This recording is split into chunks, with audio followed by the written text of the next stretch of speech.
welcome back, everybody, to another episode of the Jay Stevens Podcast. This is episode number 86, dedicated to a man who was the first overall draft pick in the 1986 NFL Draft, Mr. Bo Jackson. And as always, thank you for listening and downloading to another episode of the podcast. On today's episode, we have Mr. Ryan Roberts, scouting coordinator for NFL Draft Bible, coming on, joining us to talk about the NFL Draft, getting us ready a day earlier here on the podcast. Yes, normally the midweek episode of the podcast, which normally has a guest, drops on Thursday.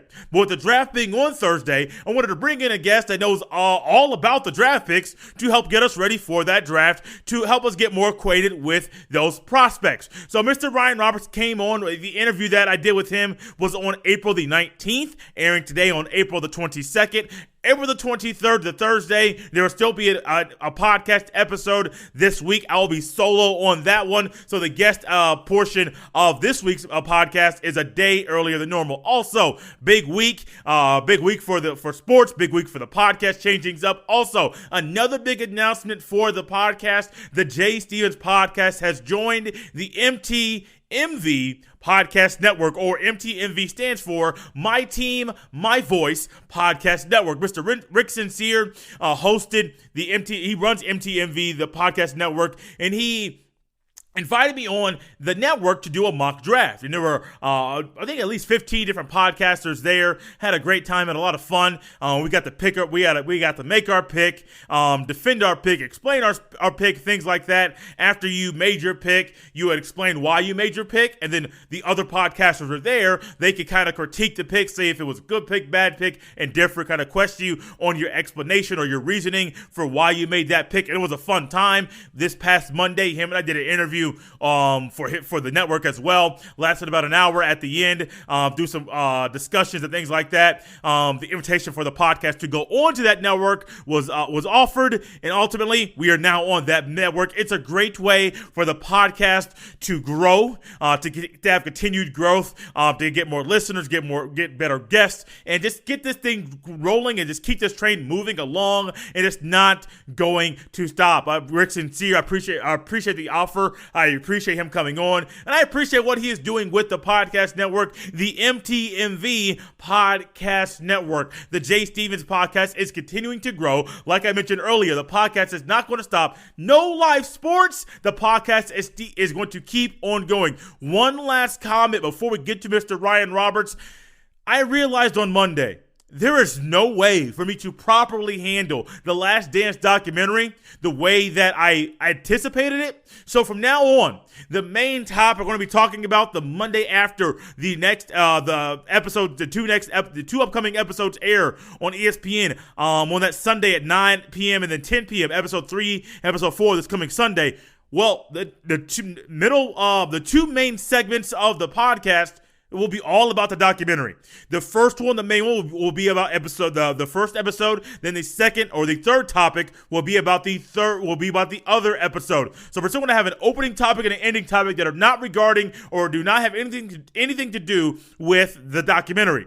But that second topic, the main one of the day, then the third topic will all be about recapping and talking about the Last Dance documentary. We're kind of talking about the 97-98 Chicago Bulls basketball season. Yes, we all talk about Michael Jordan. We learned more about Scottie Pippen during the second episode than we thought. Dennis Rodman, Phil Jackson, Ron Harper, Tony Kukoc. Trust me, there's going to be a lot of things coming up with this documentary, and I am here for it. We're going to change things up because this documentary is literally that big.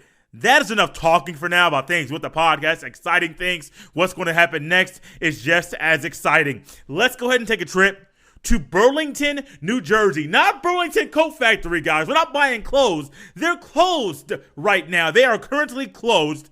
Burlington, New Jersey. To enjoy my fun conversations, Mr. Ryan Roberts, scouting coordinator for the NFL Draft Bible, gets us ready for the 2020 NFL Draft.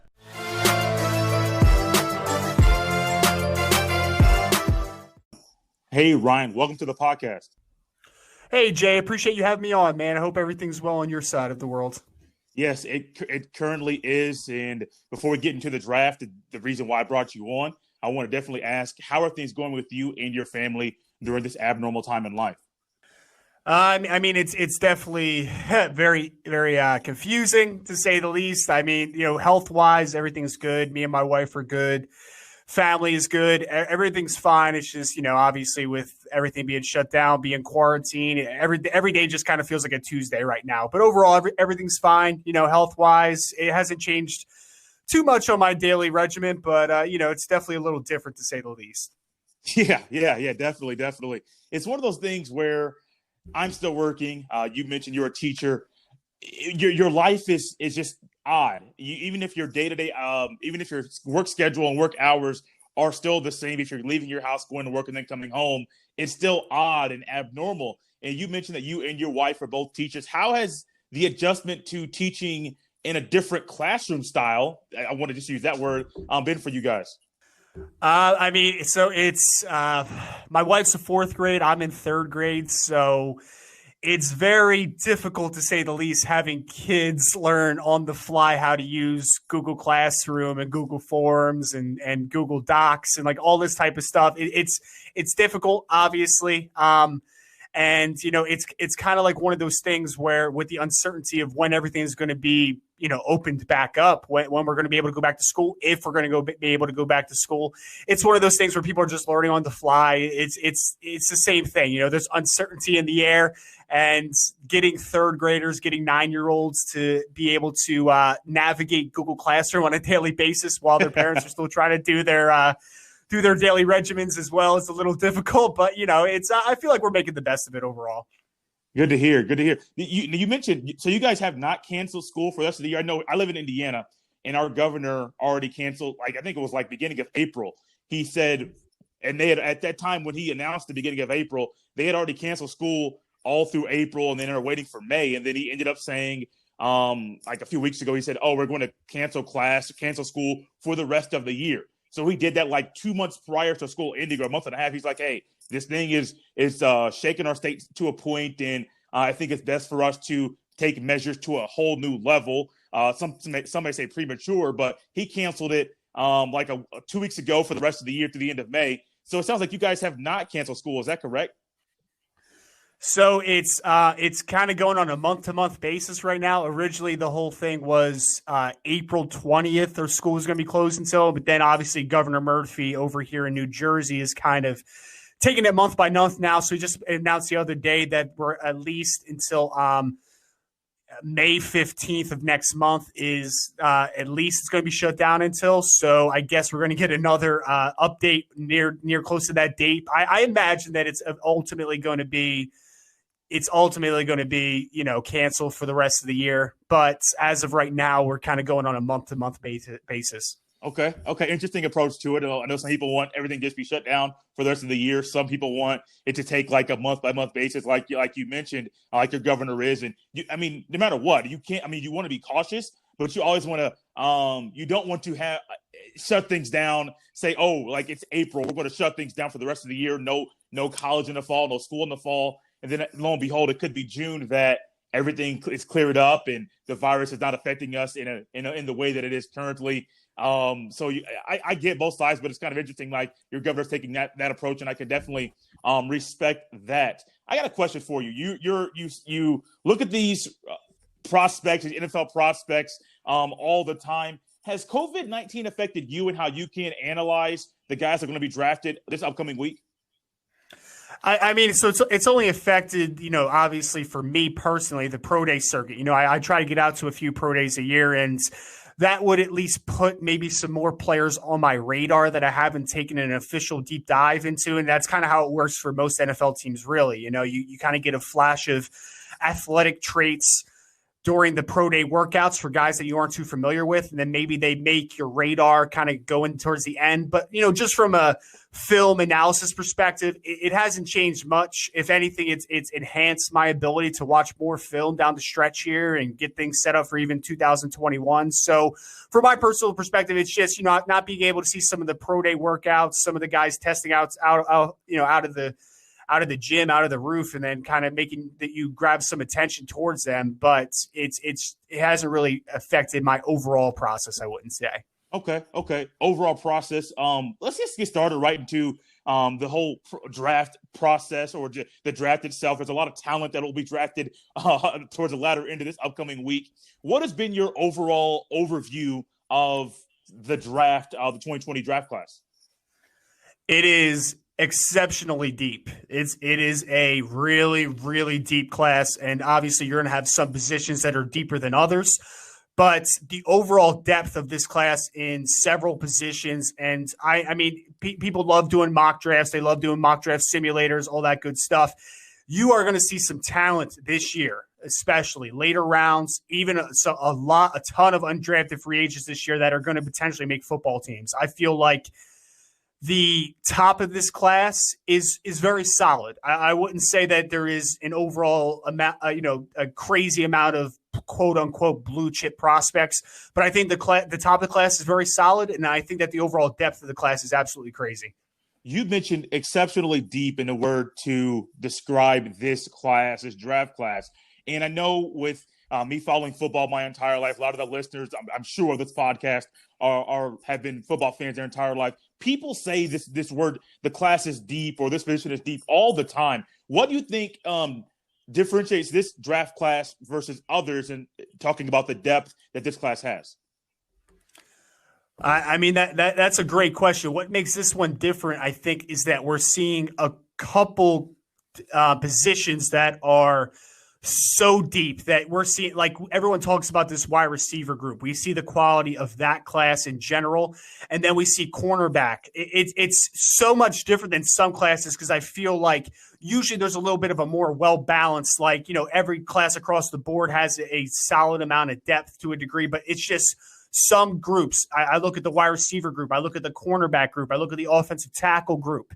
I see such such high volume of draftable players that it's overall just making these numbers out of this world. So, to answer your question, I feel like there's not as much balance in some as far as across the board, but there's in certain position groups this year, there is such a high volume that we're not going to see all these guys drafted. It's just impossible that we're going to see, I know I forget who even said it, that said there's going to be like 26 wide receivers drafted in the first 3 rounds.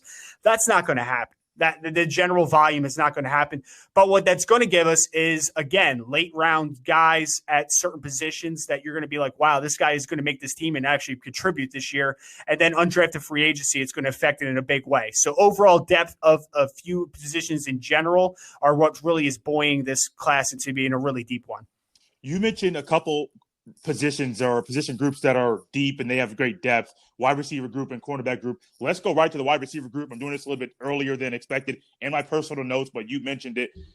Some of the wide receivers, I'm just going to go off a list that I have here. CeeDee Lamb, Jerry Jeudy, Henry Ruggs III, Justin Jefferson, looks like Justin Reagor. I mean, I could keep going. What are some of the big name guys, and what? So I got 3 here: Jerry Jeudy, CeeDee Lamb, Henry Ruggs III. Talk about those 3 in whatever order you want, and then what makes each one unique. Yeah, so I feel like that's pretty much the consensus top 3 in this class. I haven't seen many people that have a different, top 3. The top with Jerry Jeudy for me personally. Notes on him: he's obviously productive. Comes out of a very talented Alabama offense over the last couple of years. Tua Tagovailoa. You have Henry Ruggs III. Devonta Smith went back to school. Jalen Waddle's still in school. He's going to be a junior next year. There's so much talent, yet he was still the most productive. And the reason for that is he's a instant separation guy. Such a effortless route runner. The best route runner I've ever seen come out of college. No hyperbole intended. He is exceptional. He's one of those guys that's quarterback friendly because he creates such separation, such early in reps. It's absolutely ridiculous. Number 2, I have CeeDee Lamb. He's a completely different player. He's kind of in that DeAndre Hopkins role, is a lot of people kind of like to compare him to. He's got solid enough length. He is a monster at the catch point. He has incredible body control. Not the route runner of Jerry Jeudy, but he's not bad in the area either. It's just he plays a much different game. And then Henry Ruggs is, of course, everyone knows about the speed, the explosiveness. But the thing that takes you off guard with Henry Ruggs is he's not just – because when you think of a vertical threat wide receiver, usually you assume they don't do well with physicality. They don't do well through the point of contact at the catch point. Henry Ruggs is not that. Henry Ruggs wins at that catch point. In contested catch situations, he's excellent. So those top three, all different, which is making it such an incredible conversation. I've seen guys with each one of those as their top-ranked receiver. It really depends on what you're really valuing. For me, I value the separation ability of Jerry Jeudy, the production of Jerry Jeudy first, CeeDee Lamb production, yak ability, and catch point ability. And then Henry Ruggs is a little bit of the wild card because he wasn't a high volume target at Alabama. But when you combine that speed with that physicality at the catch point, the ability with those big hands, it is a stellar top three to say the least. Let's go right again with the cornerback position. Once again, kind of do the same type thing. Who is your top three at that position? And then what separates those three? So this is going to be a little controversial because I know C.J. Henderson is being mocked in the top 15. He is not a top three cornerback for me. I have a lot of concerns about C.J. Henderson, but I'll say obviously number one is Jeffrey Okudah, who is pretty much the consensus, even though word is C.J. Henderson might be on some team's big board as a number one corner. But Jeffrey Okudah is my top guy.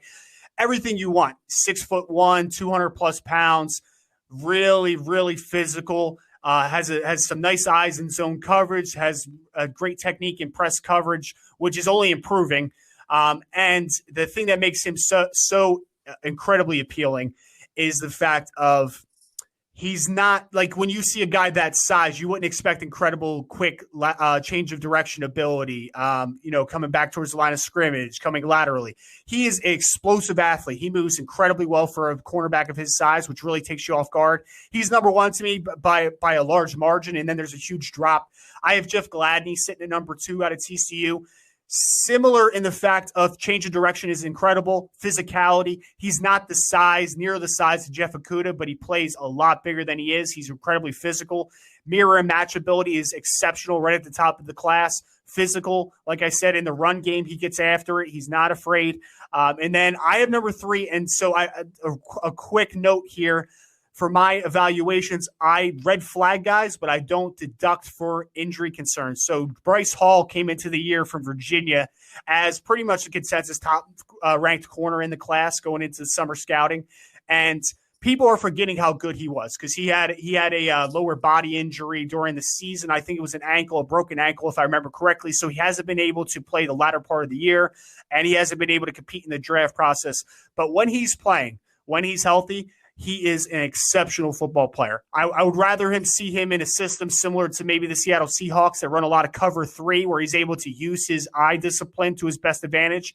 But ball skills, physicality, competitiveness, Bryce Hall is the real deal. And I feel like if he comes back to full health, he is one of the best corners in this class. Interesting. I'm going to circle back to one thing, Jerry Jeudy, the one thing, Jeff Okudah, since those two are the top at these two positions on your board. Jerry Jeudy, with him, you mentioned that he's good with separation. Is it his start with off the line he's good with separation, or is it being able to separate him using his hands properly and not committing fouls?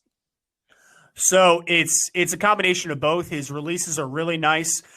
He has different variation of releases, which will help him a lot. It's not just the same thing every second, but he's so quick off the line that it's hard to get a nice shot on him. It really is. And then they do different things with him. They line up him in the slot sometimes.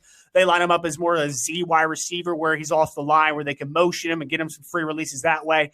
But releases are not a problem at all. And then the thing that really separates him as far as that route running is I haven't seen a guy that is able to stop on a dime, cut laterally, accelerate out of his breaks to the degree that this guy has. He's one of those guys where you say, like, cut on a dime without slowing down. And usually that's obviously a little bit of hyperbole. Usually that's almost impossible. But for him, he comes to almost a complete stop when he cuts. It's absolutely crazy. It leaves guys just getting their leverage destroyed, and he just comes uncovered so easily in that remark. So for me, it's everything from the explosion off the line, ability to mix different releases, and then his ability in and out of his breaks. You made a comment. I'm going to see if you agree with this. I would guess and hope that the proper coach utilizes Jerry Jeudy in the proper way and doesn't stick him on one side of the offense or just on the outside, not in the slot. Would you assume or think it's proper that the right offensive coordinator puts Jerry Jeudy in every opportunity possible for him to be successful in his team? Oh, I'd agree 100%. It's not just, for a guy like CeeDee Lamb, I want him at X wide receiver more often than not. I want him on the line of scrimmage, all the way split all the way outside to the numbers, like all the time, because that's his best attribute. Jerry Jeudy's best attribute is he can play some X, he can play a whole lot of Z, and he can even play in the slot, and he can do a lot of things in there. I want to mix him up everywhere. I want corners of different sizes matched up against him, inside, outside. I want safeties getting matched up against him from time to time. I want him to be a mismatch against linebackers. He's a moving chess piece that you need to take advantage of different looks, different alignments, and different variations of how he can attack you. Exactly. And then also with Jeff Okudah out of Ohio State, cornerback. Someone recently, I'm not big on player comparisons. You may not be, you may be, but I recently saw someone say that Jeff Okudah's player comp is Darrelle Revis, and I'm not big on that, but would that be a comparable or proper thing to say about those two players? Oh man, I don't. It's a tough part of making comparisons. Like I just put out a comparison article a couple days ago. It's tough. I mean, so let's start off by saying it's not for me. Comparison is not an indicator of success. It is more comparison on play styles and physical profiles. So if I'm looking at him compared to Revis, I don't really see the comparison too much just because I feel like they're completely different body types, completely different play styles.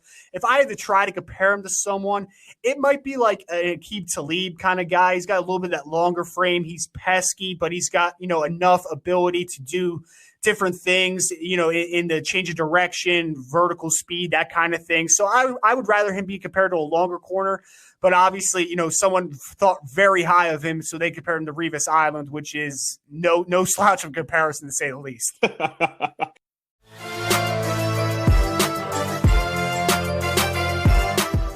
Have you ever thought about making your own podcast? It seems like that's the in thing right now. Well, do I have the people for you? Anchor is a one-stop shop for recording, hosting, and distributing your podcast. Best of all, it's 100% free and extremely easy to use. And now, Anchor will match with great sponsors who want to advertise on your podcast. That means you can get paid for podcasting right away. To get started, go to anchor.fm/start. Once again, that's anchor.fm/start. You made a comment about how, and I think I heard this correctly, that you don't, something about injuries and how you don't dock players for injury history or being hurt quite a bit. Is that true? Did I hear that correctly? Yeah, so it's been a tough conversation for me with some. So I do not dock one for injury history. I don't have access to the combine medicals. I only am subjected to what you hear, and I don't like to take that just because you can't believe everything you hear. So I do not doc for medicals. So next to my report, I will have like a little red tag that basically says there's some injury concerns here. So I don't doc for that. And I also don't doc for any of the off the field stuff just because, again, like I think of a guy like Willie Gay Jr., who's had some stuff rolling around him, the Mississippi State linebacker this year. And from all accounts, everything checked out at the combine, but I wasn't in those combine interviews with him with the teams. I saw him at the combine. I talked to him briefly. I talked to some other guy, obviously, at the combine. It was a great experience, but I don't have those access to those team meetings. So I do not put those into my evaluations just because I don't feel like I have enough in-depth information to make that call. Okay. Understandable. And I mentioned that I was wondering if I heard that correctly or not, because there's a quarterback out of Alabama. We talked quite a bit about Jerry Jeudy. There's Henry Ruggs. You mentioned some of the other ones that are staying at school, Devontae Smith, and then Waddle as well. But Tua Tagovailoa, so I am a person that I am very skeptical of Tua. I'm very skeptical on Tua and the injury history that is there. How is he on your draft board when comparing him to this year's quarterbacks? And do you think I know how you grade him, but do you think that GMs and coaches should be kind of uneasy about his injury history? Yeah. Oh, absolutely. If I was doing this for a team specifically, not just a scouting organization, I would 100% have that into my evaluation. That matters. You're putting a large investment into a guy like that, especially talking about a top 10 overall pick at the quarterback position. Excuse me. It's Very difficult. I will say, I don't believe personally from everything I've seen, I don't think that if Tua fails, it'll be because he's not a good quarterback and he's not able to play at the NFL level. It's going to be an injury concern. Now, there's a lot of injuries to go around here, obviously. So it's something you have to be comfortable with. If I had a doctor, though, if I had a team doctor, if I had all the medicals and it said there's no long-term effects, there's just been a couple freak injuries and there's not really a correlation between long-term effects, I would take the shot because I'll tell you right now, just based on a film grade, there's not a big difference between him and Joe Burrow if they're both on the field. I know Joe Burrow just had the best college football season a college quarterback has ever had. I understand that. He's a great quarterback in his own right. He's a great talent in his own right. He does a lot of things that are very translatable to the next level, specifically from a mental standpoint. But on the film, when you're just grading out different measurables, different talents, different criteria, I think Tua is in that class with Joe Burrow. And if he was fully healthy, I think he would have a great argument for that first overall selection. Let's stick with quarterbacks for a little bit. Could you? I remember I mentioned this earlier. Let's not go to Jake Fromm yet. Justin Herbert, another guy that a lot of people have in their first round. What is your general scouting report on Justin Herbert? And a lot of people having him with a first round grade. And do you give him that same grade yourself? I do. I gave him a first round grade, but it is a lower first round grade. He scares me quite a bit. I will be completely honest about it.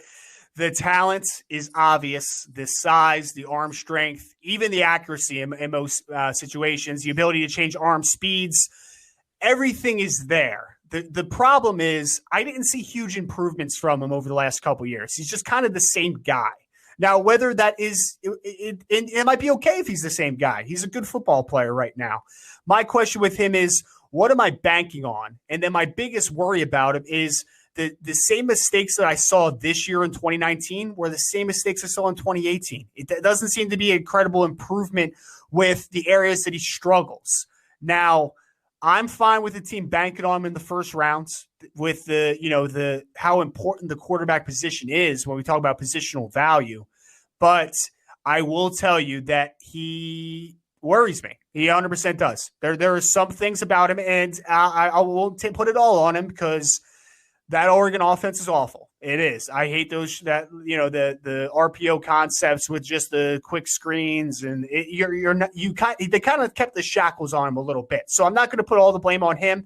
And I feel like the leadership stuff has been completely overblown. Again, I don't have access to having a conversation with him in those team meetings. So I'm not going to comment on him as a leader. I don't have any background on that, but there are things on film that really worry me.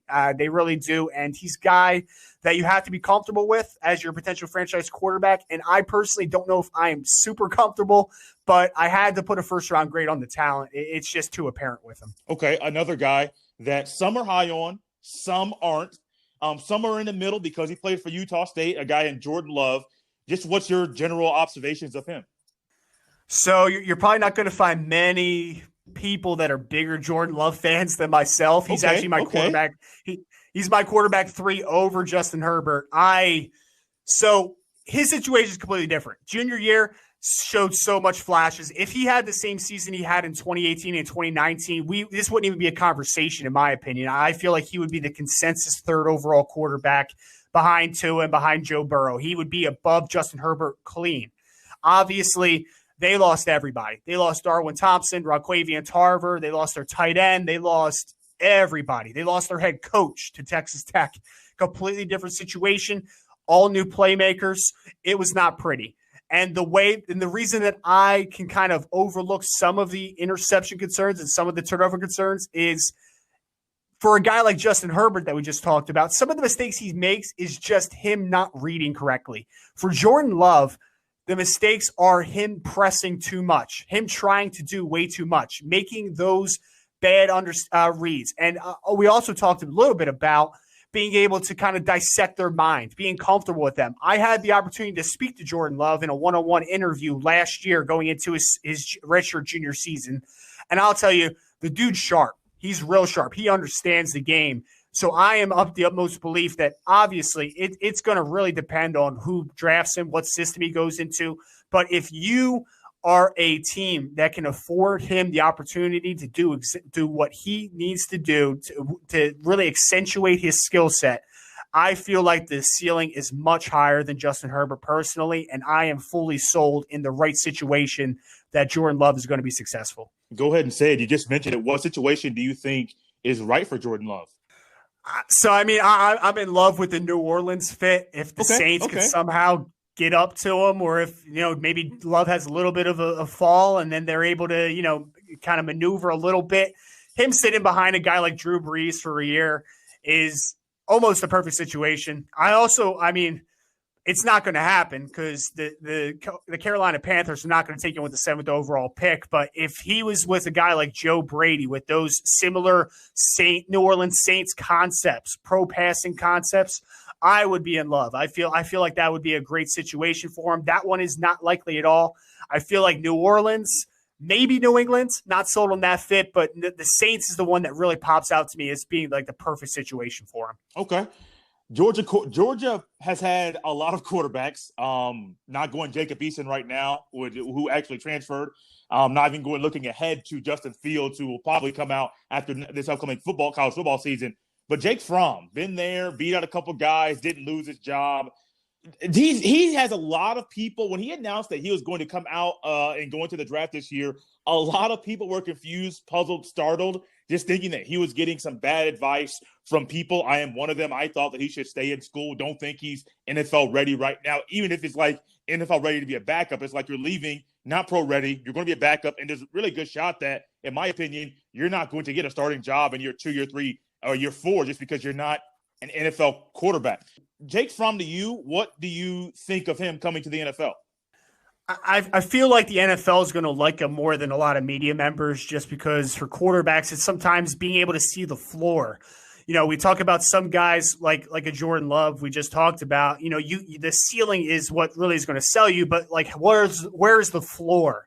That kind of guy might be out of the NFL in a few years if that doesn't click, if it doesn't catch on. For Jake Fromm, there's a relatively high floor. He at worst, he's a very solid backup quarterback. Could he be a stopgap? Could he be an Andy Dalton type? Yeah, it's possible. I'm not a huge fan of him. I put I think late 3rd, early 4th round grade on him. I don't have my board in front of me. I'm not sold on him. I'm definitely not. I feel like the floor is a lot more reasonable for me to project than the ceiling for him. I think low-end starter is probably the ceiling, and floor is, a good backup quarterback. So I heard people talking about him getting picked somewhere early 2nd rounds. If that's the case, you're going to be very disappointed. But I feel like I agree with you. I don't think that let's go about it 2 ways. I don't think he would have went back to Georgia and improved his draft stock in a crazy amount. I feel like what he is just kind of what he is. But also, if that is what you are and you're just a long-term backup, the NFL is not going anywhere next year. It's not like you're killing your draft stock. I feel like that guy, you're going to be a 4-year starting quarterback at the University of Georgia. You are the king on campus. You know what I mean? Like, just go finish your degree, be the king on campus for another year, and then the NFL will still be there to be your, whatever you end up being. But I'm not incredibly sold on him. I don't have a high evaluation on him. I just feel like some NFL teams are going to value him more because, again, there's a safe element to him, and there's a floor that you can see. Yeah, let's go with another guy, Jacob Eason, transferred, and it happens when people go to the West Coast, and no matter if it's a school in Oregon, school in the Washington State, a school in Arizona, for some reason. Even people, if you go to the West Coast, unless you're USC, people talk about USC not as much as they used to because they're not in their winning ways. But a lot of people, you go to that West Coast, going away from the SEC or the Big Ten or even ACC, people forget about you. And Jacob Eason, and a lot of people, he continued to rise and go up their board throughout the season. Was that the same way with you with Jacob Eason and your projections?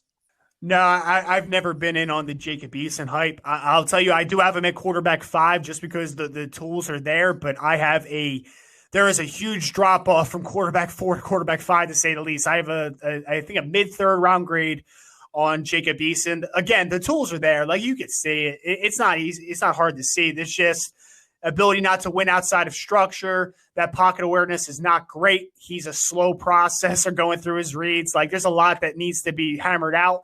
I will say, if he gets it with a quarterback coach that can really iron out some of those, at least the processing issues, I think that he could be a starting quarterback potentially, but he's definitely a guy that I would not bank on early. And again, I feel like he might be a guy similar to what we're talking about from on the complete opposite spectrum, a guy with so much upside that the NFL might ultimately value him a lot more than we might. Gotcha. And then last quarterback I want to mention right now, Jalen Hurts, transferred from Alabama, went to Oklahoma, and he's a guy that in college, good, very good. And I believe he was a Heisman Trophy finalist as well. NFL, a lot of people are big on him just off of his accolades in college. Some pro guys, they're not high on him at all.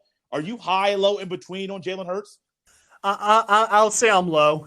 He's a quarterback 8 on my board. I think that there's situations. We talked about New Orleans a little bit ago. If there's a team like a New Orleans that can, again, accentuate his strengths, could play to it, I feel like there's developmental potential to maybe be a starting quarterback down the road. I don't see it. I just don't think his arm is talented enough. I feel like you're putting a cap on how talented your offense could be. The accuracy's hit or miss.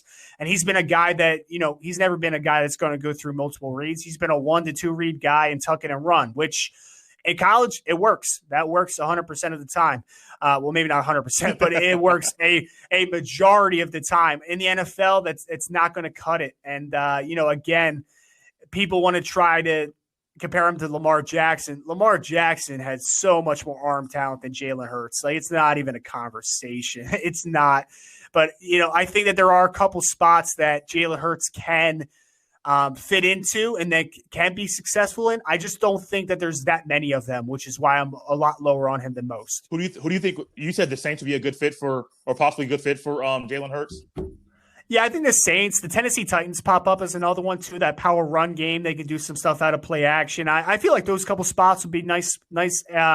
People like to try to bring up New England. I don't think New England's a good fit for them. I really don't. That West Coast timing system that it really is about, timing routes, adjustments to different zone coverages, hitting spots. Like, I don't think that's him. So if I had to say a couple, New Orleans again would be a good spot, I think, with Sean Payton, and then Tennessee, I think, in that power run game with the ability to do stuff in play action, do different things. Maybe a little bit in the quarterback run game might be a good spot for him too. Gotcha. I know I said last quarterback, but I didn't mention the Heisman Trophy winner. I don't know how I skipped over that one at all. Joe Burrow. And a lot of people with Joe Burrow, they're like, oh, he lost his spot at Ohio State. He wasn't that good. Then all of a sudden, bam, he's amazing. But people forget about that 1 year in between him transferring, being on the team at Ohio State, to what we just witnessed last year over the 15 games he played. Joe Burrow was a guy, to me, that he needs the system to fit him. Now, he can't go into a situation and kind of adapt and kind of learn on the fly and just learn different skills that he didn't have. To me, he's more of a guy that the system has to fit him. And ultimately, last year, Joe Brady coming in, the receivers that he had, the Thaddeus Moss, it seemed like he was the right formula at the right time to lead the team to the promised land. Joe Burrow, to you, what do you think of him? So, I mean, yes, you cannot undersell how it was the perfect storm this year. Those receivers, Jamar Chase, Marshall, Justin Jefferson, Thad Moss, Clyde Edwards-Helaire, like, it was the perfect storm. The offensive line played very well. And, of course, Joe Brady did wonders for him. You cannot undersell that. I cut him a little more slack than 2018 than most people did. If you really go back and watch the tape, it's not, what it is this year, obviously. But there are some flashes of great things there. There really is. I will say that I am cutting him a little bit of slack just because he was a grad transfer that came in there. That was his first year in a not great system and not a great situation, to be honest, offensively. So I think that I am a little higher on Burrow in that sense of I think that he's not going to just need to be in the perfect system. I feel like there are traits to work with here, and whether you say like, oh, if he didn't have those guys, well, he did have those guys, and now his IQ is through the roof. That's the part of his game from a pre-processing read to be able to turn that into post-snap success was incredible this year. So he has that now. He has the terminology in the back of his mind. He has all that stuff to use as a base to build upon. So I feel like he is, just from a mental standpoint, so advanced now that I think that he can transcend some bad situations. But fortunately for him, Cincinnati has not traditionally been a great place to be, but, he's going to go into an offense that's going to have hopefully a healthy A.J. Green. He's going to have Tyler Boyd. And he's going to have the running back, Joe Mixon, to work with, which is not a bad little supporting cast. So I feel like Joe Burrow is going to be okay. He's going to have Jonah Williams back as well. So I feel like he's going to be all right.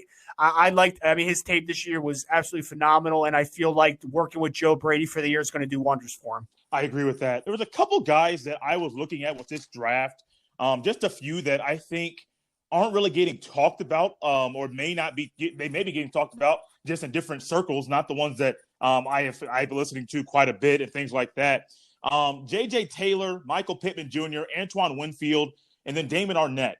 Not the same position, different sides of the ball. Let's go one after another. I'll kind of, after you finish, I'll remind you which one's coming next. But J.J. Taylor from Arizona, what have you noticed of him, and what do you think would be a good fit for him? So, his highest ceiling, if we want to call it a ceiling, is he's going to be a really nice third down back in the right situation. He's a small kid. He's right around 5'5", 180-something pounds. But he is a guy that is a space player. He can do some nice things, whether it is in zone concepts, whether it is out of the backfield as a receiver, two different types of things. I feel like his versatility is really nice. You could sell me on him being a guy that fits into just about any team as a third down specialist. So I don't even have really an amazing fit for him. I feel like if he's in that role, he can do a lot of nice things. I don't think that he's ever going to be more than a situational type of player. But, in the NFL now, with how the passing league has really, taken new heights and taken the game to a completely different level, I feel like J.J. Taylor is a perfect player in this manufacturing space game of the NFL today. Recently, I was listening to a radio show here at Indianapolis, and the host was talking about T. Higgins or Michael Pittman Jr., and that was a question he had posed on Twitter and to some of his callers that were calling into the show. And after taking a few calls and listening and reading off some tweets there on air, he said, "Hey, man, if the Colts can get Michael Pittman Jr., I won't be upset. I won't be mad at Chris Ballard for drafting a guy that I think will fit us very, very well. A team that needs a lot of help at the wide receiver position. Michael Pittman Jr., where do you think he would be a good fit, and what are some observations of him?" So I felt like somewhere in the third-ish rounds is kind of like my sweet spot. That's what I put a round grade on him. I think he's a really, really solid football player that's a part of a historically deep wide receiver group that we kind of talked about a little bit earlier. I like him a lot. Now, when it goes in regards to T. Higgins, I'm a little colder on T. Higgins than most. I do have T slightly higher than Michael Pittman Jr., but I definitely get the selling points of Michael Pittman. I mean, he's a physical wide receiver, does some great things at the catch point, and then he tested better than I thought he was going to. So where I ultimately think he lands somewhere in the second round, maybe. I mean, I'm here late first from some folks, but I'm going to say safe. He'll be somewhere in the second round. Very solid football player who's going to be a dependable, boundary wide receiver for a while now. Antoine Winfield Jr., Minnesota Golden Gophers had a season that, was special, very special. Mr. Row the Boat went up there to Minnesota and, shocked everybody and started winning. And Minnesota fans had a lot of things to cheer about with Antoine Winfield Jr. And I was watching, I forget the game that they played. I want to say it was Penn State. And I hadn't really watched Minnesota a lot this season, but going back and looking at some things over the season and how he was in the back half of and back there in the secondary, I'm like, wow, he jumps out of the screen, off the page. We're looking at not so much his numbers, but just he jumps off the screen, laptop screen, TV, doesn't matter. If he's playing, he's on the field, he jumps out at you and says, wow, this guy, he's the best guy on the field, and everybody knows about it. Antoine Winfield Jr., what are some things you enjoy watching and thinking about when you look at him? So, I mean, let's start with his dad. His dad was one of my favorite football players growing up. Antoine Winfield Sr. got after it. He was a physical corner. I loved watching him play football. And his son emulates him to a degree. He started his Minnesota career at cornerback position. Obviously, he settled into safety this year. And he has incredible instincts. For a class, now the safety class is really nice this year, in my opinion. I like it a lot. But there's not a ton of true free safety types that can do some single high stuff, do a lot of deep zone versatility stuff. I feel like he fits that mold. He can do a bunch of different things, and then he could potentially even do some man-to-man responsibilities and slot receivers. You can be very versatile with Antoine Winfield Jr., and he's not afraid to throw his body around. He's a physical player. My only concern is, again, I don't dock this on film, so he has a very high grade for me, but he was a fourth-year sophomore coming out, and I am a little worried just because he's pretty well put together up top, but then I saw him in Indianapolis, and he's had a couple lower body injuries, and he has a very thin lower body. So I'm a little worried about that injury concern. Keep kind of being on tap for him, kind of being a concern, continuing to go forward. But if we're getting a healthy version of Antoine Winfield Jr., he is an excellent football player who gives you a lot of versatility in the secondary. Another guy, a guy at Ohio State. Everybody talks about Jeff Okudah on one side, cornerback, a guy that it's a can't miss talent. Some say a guy that if you get him, you know exactly what you're getting. But then there's Damon Arnette. Doesn't get talked about as much, and honestly, he's kind of like. And I was on Twitter scrolling one day, and Jeff Okudah was talking about saying, "Hey, people don't forget about Damon Arnette. Don't forget about this guy." Yeah, I'm getting a lot of talk right now, and deservedly so. I had a good season, but don't forget about Damon Arnette. Where do you think he fits in the NFL, and who would be a great fit for him? Arnett's very solid. I don't think there's an incredible ceiling for him, but I think the floor is relatively high. He's physical. So the concerns that I had on film of him did show up at the combine, though. He did not test as a great athlete. I didn't think he was a great athlete. I think he's a physical football player who has good instincts, is well-versed in press coverage. He does a great job at the line of scrimmage. There's a lot to like. I don't think the ceiling's incredibly high. But for a team that is going to ask a guy to play a lot of press man coverage, I feel like he's going to be a nice fit into that system. I grade him out as an early third-round pick, which, for some might be like, oh, only early third round. Like, that's a good grade, man. Like, he's a good football player. He's a good, solid football player. I just don't see incredible upside. But, again, for a press man team, you're getting a pretty good floor. I agree with that as well.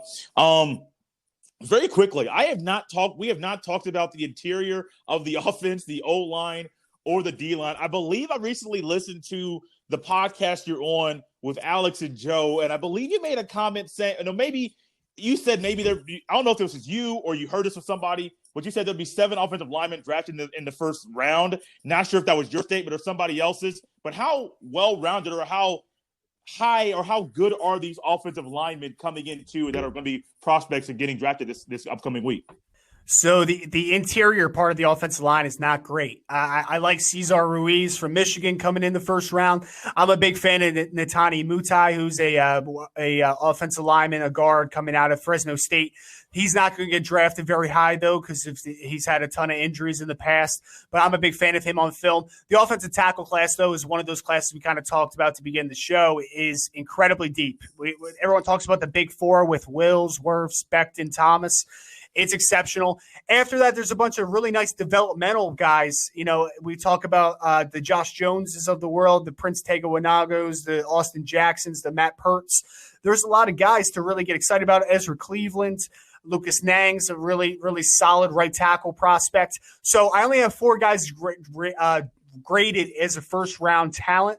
But there's a plethora of day 2 guys, second and third round prospects. So, yeah, that was my take, too, by the way. I kind of skipped over that. But, yeah, I think 7 offensive tackles off the board in the first round. And overall, it's a really nice class, a really exceptional class. Quickly, put these two together. I went longer than expected. This is all good stuff.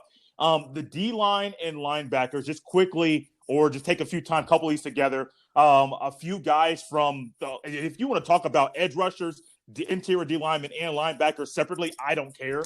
Just talk about a couple guys from there that you think will be standouts in this draft class. Yeah, we'll go through it real quick. So obviously Chase Young's an easy one. Everyone knows about that. He's he's the best player in this draft, in my opinion. He should be the second overall pick to Washington Redskins. He's got everything that you want to look at. I've heard some comparisons to Julius Peppers, and while he is not quite the size of Julius Peppers, I get the comp. It makes sense. Kayvon Chaisson's kind of been being slated as the next guy. I still have AJ Epineza above him just because I'm a believer in AJ Epineza's film. I think there's a lot of versatility to use him from. Those couple of guys, though, have a ton of talent. That is a huge drop off, though. It's kind of the edge group. The drop off from Chase Young to the next guy is substantial. So mid first round, late first round guys in Chaisson and Epineza, in my opinion. And then real quick to the interior D-line, Derek Brown, Javon Kinlaw are kind of the headliners for most. I actually have Justin Madubuike from Texas A&M as the second-ranked interior guy. You cannot find a bigger fan of him than myself.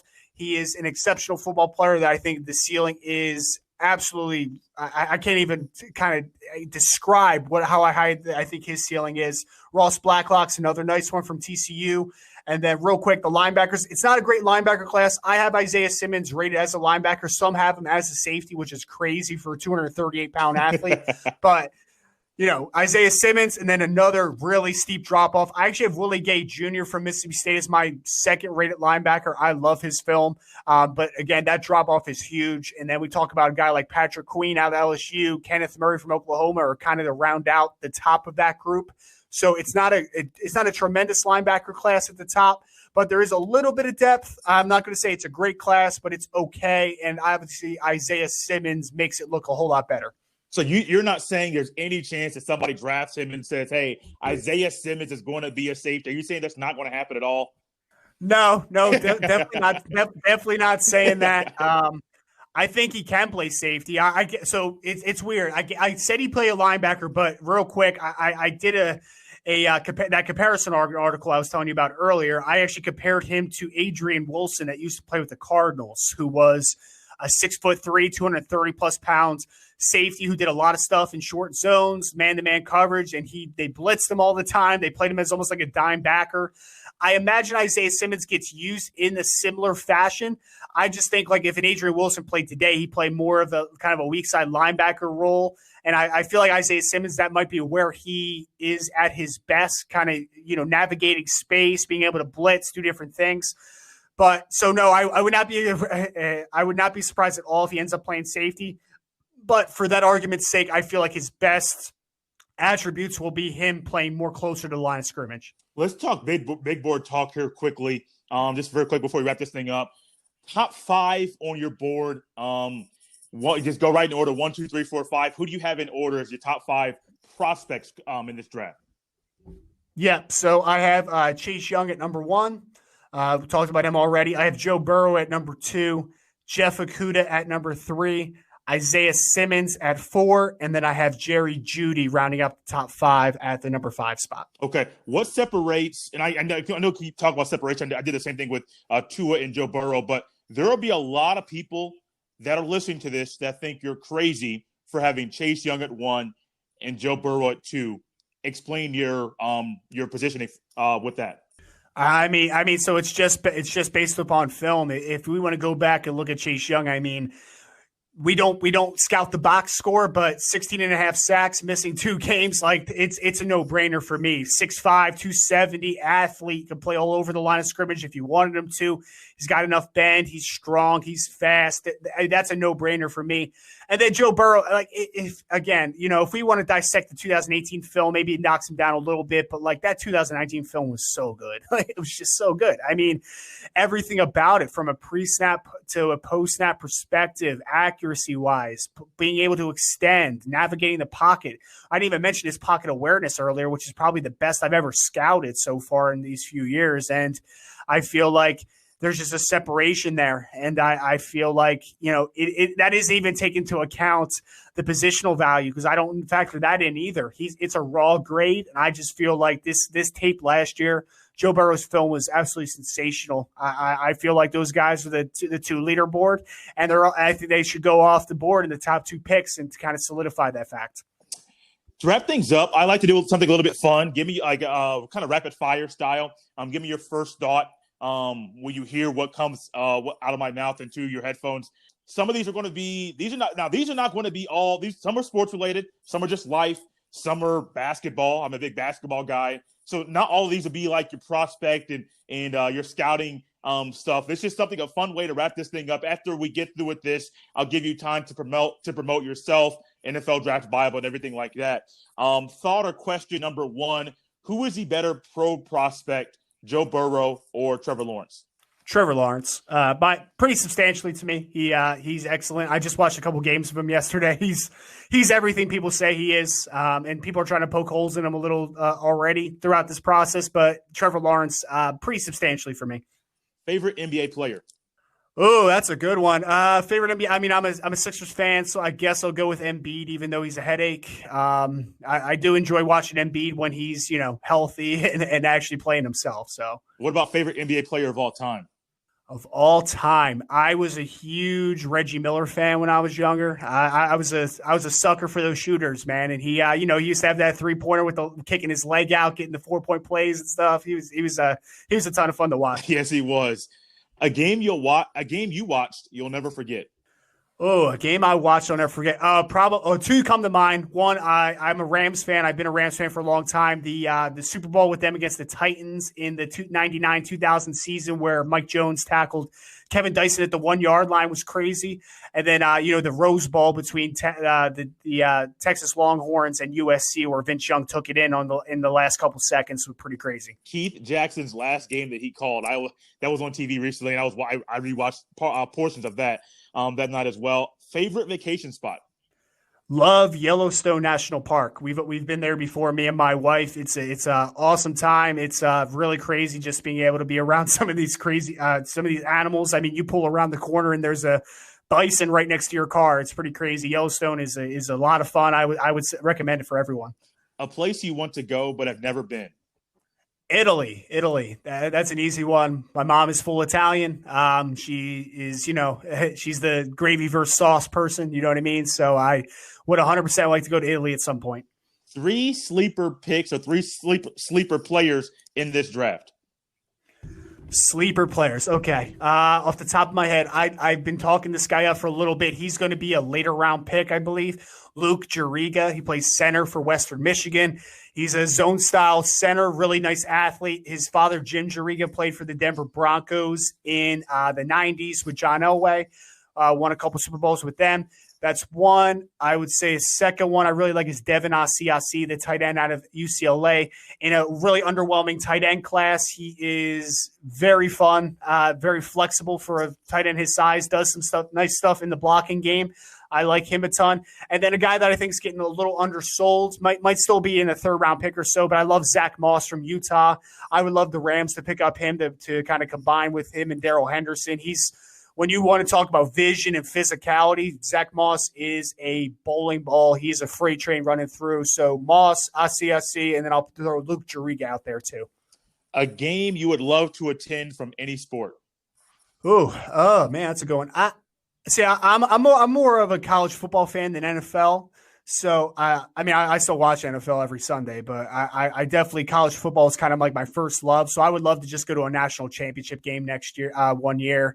I think it would be if it's next year, whatever it is, I would love to just kind of feel that atmosphere. It just seems like one of those things that you really don't know until you're just kind of there firsthand, all, the crazy crowds and all that kind of stuff. I'm going to add an extra one, kind of piggyback another leg off of this one. You mentioned college football. The thought just left me. What was the most fun national championship you've watched? Probably the USC Texas game. That was a whole lot of fun.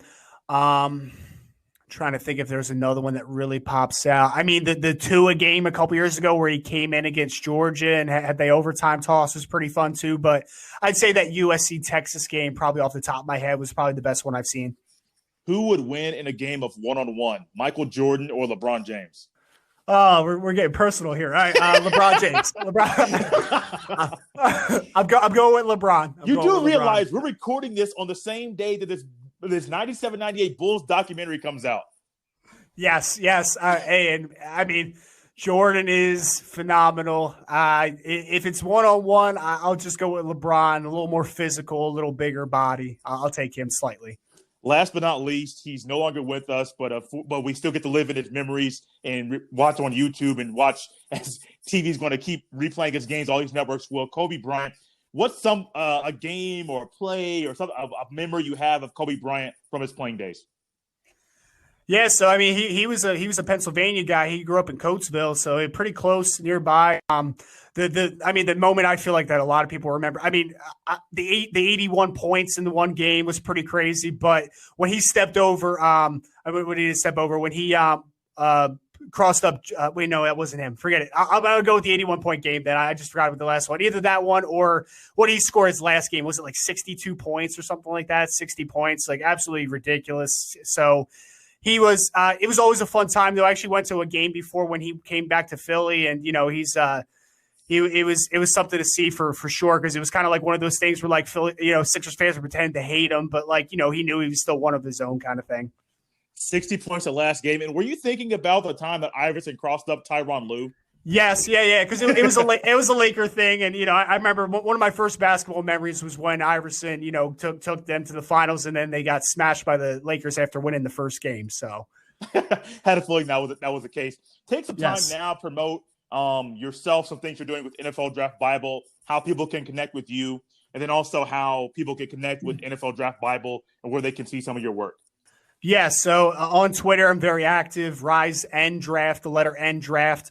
On Twitter, all my content's on there. Like you said, NFL Draft Bible is the main source where you can find most of my work. We just put out our Draft Bible for the year, which has over 600 prospect scouting reports, has over 180 interviews. It's a great product. Only a couple days away, but you can still get the PDF version. You can still, I think, get a couple print versions are still available. But NFL Draft Bible, NFLDraftBible.com is definitely the place to check everything out. It's, they've been at it since 2002. I've been with them for a few months now, and it's a great publication, a great source of content, of information, and I would definitely recommend checking it out if you haven't already. Definitely. Ryan Roberts, thank you so much for taking time out of your day. During this odd time in our lives, we can still talk some football, things that are coming up with this upcoming draft. I thank Roger Goodell for not postponing it, because it allows us to have the scheduled time, that normalcy in our lives that we're looking forward to. Ryan, thank you so much for joining me here on the Jay Stevens Podcast. Absolutely, Jay. Appreciate you having me on, man. We'll definitely have to do it again once the draft concludes.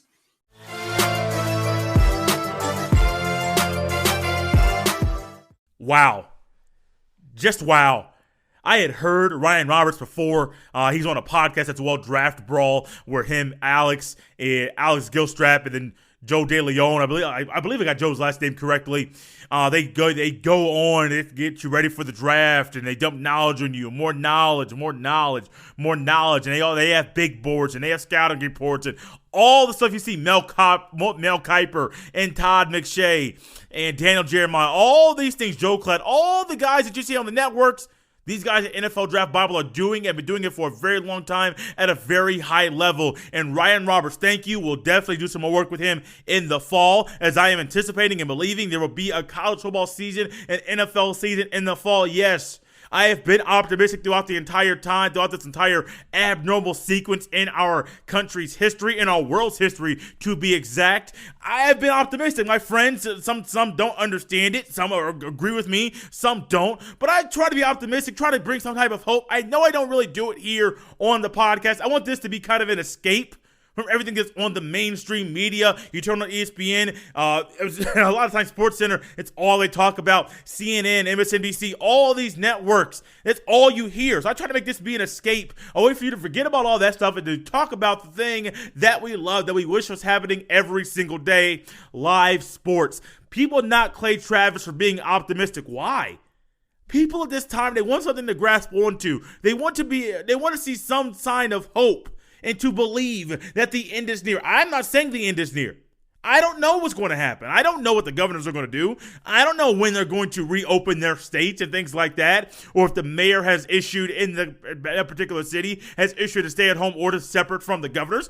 I don't know what's going to happen. But one thing I do know, and I do believe, and I have believed for a while, we will have football in the fall. Yes, I say it. I've said it before. I'll say it again. I believe we will have football in the fall, and I'm anticipating more work with Mr. Ryan Roberts, scouting coordinator for NFL Draft Bible. Thank you for listening to another episode of the Jay Stevens Podcast. As always, you can follow me on Twitter at jstevens07. If you don't have Twitter, you like to connect with the podcast, send your emails to jstevenspod@gmail.com.